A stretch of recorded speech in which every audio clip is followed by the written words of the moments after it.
Müəllim peşəsi doğrudan da ülvi bir peşədir. Müəllim peşəsi Allahdan verilən vergi peşədir. Hər insan müəllim ola bilməz. Saqratın da fikri ilə doğrudan da hamımız belə həyatda da təsdiqini tapır ki, Allahdan olan üç peşə, müəllim, hakim, həkim, amma insanlardan olanlar isə digər peşələrdir. Biz cəmiyyət üçün şəxsiyyət yetişdiririk. Bir cəmiyyət üçün kadr yetişdiririk. O kadr potensialı bizdən gəlir. Yaxşı kadr yetişdirəcəksə cəmiyyət burada uduşlu mövqedə olacaq. Yox, əgər kadrlarımız zəifdirsə, təbii ki, cəmiyyətdə də səngimələr olacaq. İnsan hansı peşə sahibi olursa olsun, əməyinin nəticəsini görəndə çox sevinir. Bizim əməyimiz düzdür, görünən əmək deyil, intellektualdır.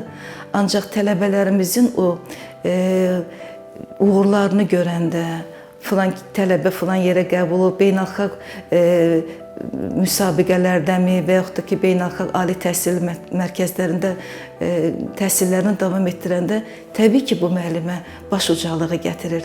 Hər bir tələbəyə fərdi münasibət əlahiddə işdir və hər bir müəllim, bəli, uşaq dərsə gecikə bilər, tələbə bilməyə də bilər, hazır olmaya da bilər, xəstə də ola bilər, hər bir şey ola bilər.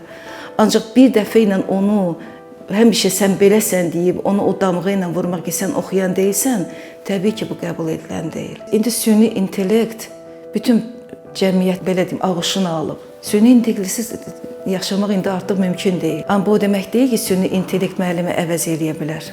Bəli, dərs keçə bilər, informasiya verə bilərik, informasiya emalından kömək eləyə bilər, müəyyən bir suallar verəndə o sualları cavablandıra bilər, ancaq müəllimi heç vaxt əvəz eləyə bilməz. Niyə görə?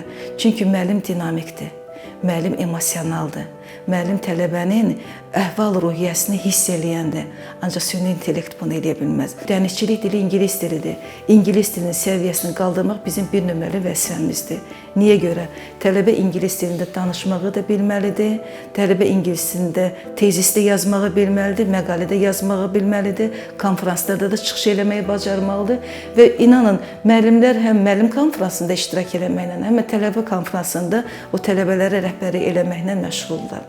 5 oktyabr deyəndə, müəllim günü deyəndə, bu artıq cəmiyyətimizin elə bir təbəqəsi, elə bir zümrəsidir ki, hamının həyatında bir rolu olan, ailədə, nə bilim, böyük, kiçik bilmədən, bütün insanların həyatı yolunda rolu olan bir insandır. Və bu insana da hörmətlə, izzətlə yanaşmaq hər bir cəmiyyət vətəndaşının borcudur. Mən müəllimləri bir daha təbrik edirəm. Onlara can sağlığı, səbir və bu fədakar işlərində yeni müvəffəqiyyətlər diləyirəm.